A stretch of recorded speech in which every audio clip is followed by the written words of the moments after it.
Avant tout propos, je voudrais exprimer toute ma compassion pour toutes les familles éplorées, tous ceux qui ont perdu des parents ou des proches dans les violences de ces derniers jours que nous avons enregistrées dans notre pays. Je voudrais prier ensuite Dieu le très miséricordieux, qu'il accueille chacun de ceux qui nous ont quittés dans ces conditions, dans son havre de paix. Voyez-vous, mes chers amis, au nom de la souveraineté du peuple, notre pays est mis à feu et à sang depuis quelques jours, et cela m'attriste. Bien entendu, la démocratie sous-tend le pouvoir du peuple, par le peuple et pour le peuple. Mais le peuple lui-même n'est pas une entité empirique. Le peuple est une entité politique qui se construit de façon discursive, c'est-à-dire à travers les discours. Voilà pourquoi, à l'intérieur d'un pays, nous n'avons pas un peuple, mais nous avons plusieurs peuples, ou tout au moins deux. Parce que la plupart du temps, s'opposent des acteurs politiques qui tiennent chacun différents discours, et chaque composante de notre population se reconnaît à travers ces discours. Chercher alors la souveraineté du peuple à travers la rue peut s'avérer un exercice très délicat.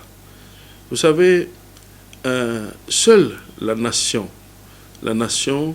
qui ne se fonde pas sur la base de discours, mais se fonde sur la loi, est l'expression de la souveraineté du peuple. En réalité, la souveraineté du peuple ne s'exprime pas dans la rue, mais la souveraineté du peuple s'exprime dans les urnes et à travers les décisions et délibérations des institutions que le peuple s'est librement données. D'où la nation devient la République. Et c'est cela à juste titre parce que la République, elle seule, a suffisamment de noblesse pour s'élever au-delà des mécomptes.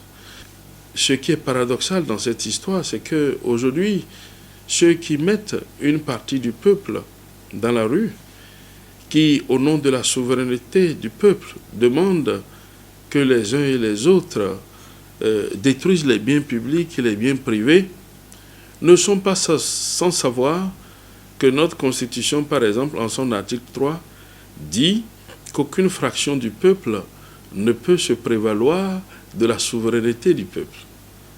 Étant donné que vous mettez une partie ou bien une composante du peuple dans la rue, vous savez que la même Constitution qui dit que la souveraineté appartient au peuple, la même parle de la violence légitime de l'État, dont l'exécutif ou le gouvernement est dépositaire. Alors, comment ça se fait que ceux qui ont eu à exercer des hautes fonctions dans la République, ministre, président de la République, et qui savent très bien ce que c'est que la puissance de cette violence légitime de l'État, puissent aujourd'hui opposer une composante du peuple à la violence légitime de l'État? Parce que s'ils pensent que c'est de leur responsabilité d'appeler les gens dans les rues au nom de la souveraineté, ils doivent aussi savoir qu'il est de la responsabilité d'un gouvernement de faire usage de la violence légitime de l'État pour empêcher que ne tombe la République et les institutions de la République. En fait, la souveraineté n'est pas à rechercher dans la démocratie, c'est-à-dire dont le but, en fait, est la construction d'un ou de plusieurs peuples. La souveraineté sous-entend l'unité. Et l'unité est à rechercher dans la nation, parce que c'est la nation, elle, qui se fonde sur les lois. Et c'est devant les lois que nous sommes tous égaux. Que nous soyons du nord, du sud, du centre, de l'est, de l'ouest, que nous soyons riches ou pauvres, c'est devant les lois de la République que nous sommes égaux. Mais comprenez que nous ne sommes en aucun cas égaux devant les discours politiques tenus par l'un ou l'autre des camps. Voilà pourquoi est-ce que la démocratie parfois peut paraître un leurre. C'est comme ce qu'on appelle dans la religion la grâce. On dit que la grâce, elle est souvent trompeuse. La démocratie peut paraître un leurre parce que chaque composante a tendance à dire « c'est moi qui représente le peuple souverain ». Et d'ailleurs, on entend souvent le dire « c'est nous le peuple, c'est nous le peuple ». Non. Le peuple se résume à la nation. La nation se résume à la République Et la République, elle est fondée sur les lois. C'est tout le contraire de la démocratie qui est fondée sur des discours, qui construit des entités politiques grâce aux discours. Donc, envoyer, malheureusement aujourd'hui, des jeunes dans la rue, casser, détruire les biens publics et les biens privés, sachant qu'il y a un gouvernement, un exécutif qui est en place et qui est le garant du fonctionnement de la République, le garant de la sécurité des personnes et des biens, c'est envoyer les gens à l'abattoir. Parce que ces personnes, pour avoir occupé les vôtres fonctions, ont elles-mêmes, à des moments donnés, quand elles étaient aux affaires, faire appel à cette violence légitime de l'État. Laquelle violence, dans une confrontation, une seule fois sur 5, ceux qui se réclament de la souveraineté du peuple l'emportent par rapport à la violence légitime. Une fois sur 5. L'histoire de notre pays et l'histoire même des républiques, l'histoire de l'humanité, l'exprime clairement. Parce que ce qu'ils oublient de dire aux gens, c'est qu'une fois que vous rentrez dans la rue, et que, au nom de la souveraineté, vous vous opposez aux institutions de la République, vous cessez d'être peuple citoyen, vous devenez peuple manifestant. Et on ne peut plus vous considérer comme l'unité du peuple. On va vous considérer comme une fraction qui viole la Constitution en se réclamant elle-même la souveraineté de tout un peuple.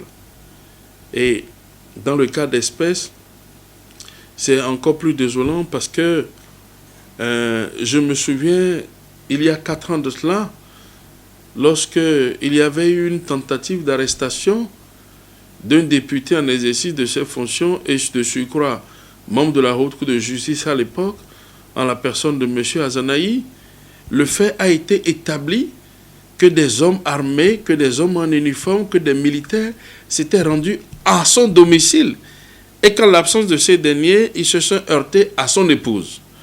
Mais dans le cas d'espèce de ce qui a déclenché les violences d'il y a 3 jours, le fait n'est pas établi que des policiers ou des hommes en uniforme se soient présentés non seulement au portail de l'ancien président Boni Yayi, encore moins dans sa rue. Mais on a noté un détachement d'hommes en uniforme sur la voie inter-État qui juste sa ruelle. Mais il ne suffit pas que je vois des hommes à 500 mètres de ma maison, des hommes armés, pour protester qu'ils viennent m'arrêter, qu'ils soient venus m'arrêter.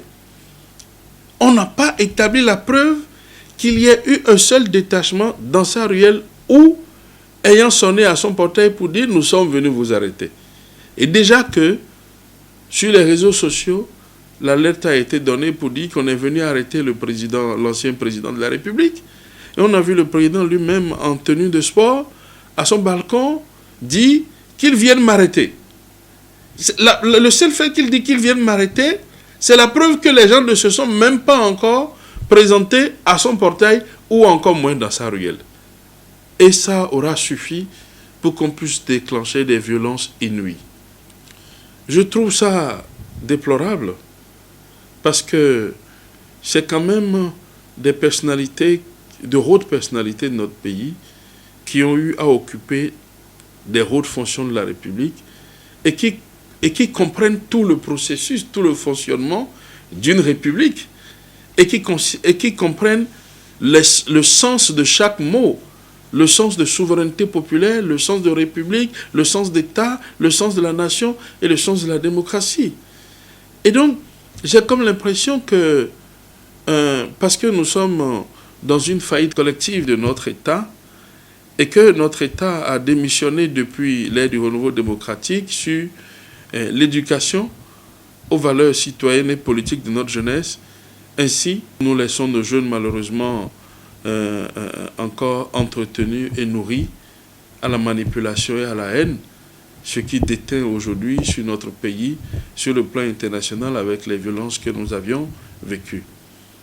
Moi, je voudrais en appeler à la conscience des uns et des autres. Je voudrais en appeler à beaucoup de retenue, parce que je pense que ceux qui auraient consciemment ou inconsciemment allumé le feu de la violence et de la haine ne pourraient certainement pas l'éteindre.